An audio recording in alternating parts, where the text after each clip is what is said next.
Родова среща събра в Русе гости от 3 държави. Членовете на фамилия Маджарови пристигнаха от Румъния, Чехия и всички краища на България, за да празнуват 221-ият рожден ден на основателят на рода бай Геньо. Събитието бе организирано от Йонка Маджарова, единствената от живите наследници, носеща името на фамилията. По стар български обичай, тя посрещна гостите с пита и шарена сол.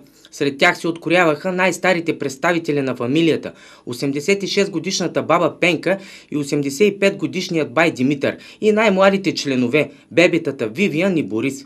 Независимо, че много от гостите се виждаха за първи път, те не чакаха покана, за да се включат в танците и хората, които преобладаваха на купона.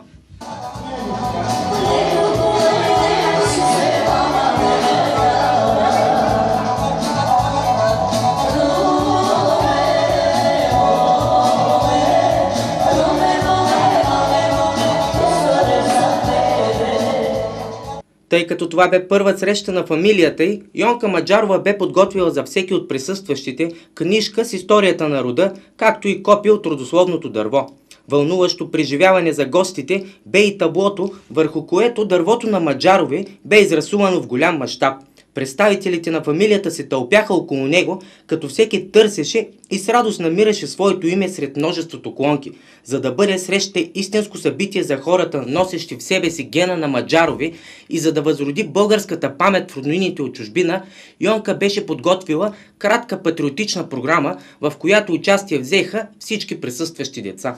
Аз съм българче и обичам нашите планини зелени. Българин да се наричам, първа радост е за мене. Аз съм българче свободно, в край свободен аз живея. Всичко българско и родно любя, таче и милея. За музика и танци по цял ден си мечтая, с радиото пея, когато съм сама. И често ми се смеят в къщи на ома. След няколко часа песни, танци, хора и ръченици, всички присъстващи се събраха за обща снимка, след което двамата най-възрастни гости разрязаха празничната торта.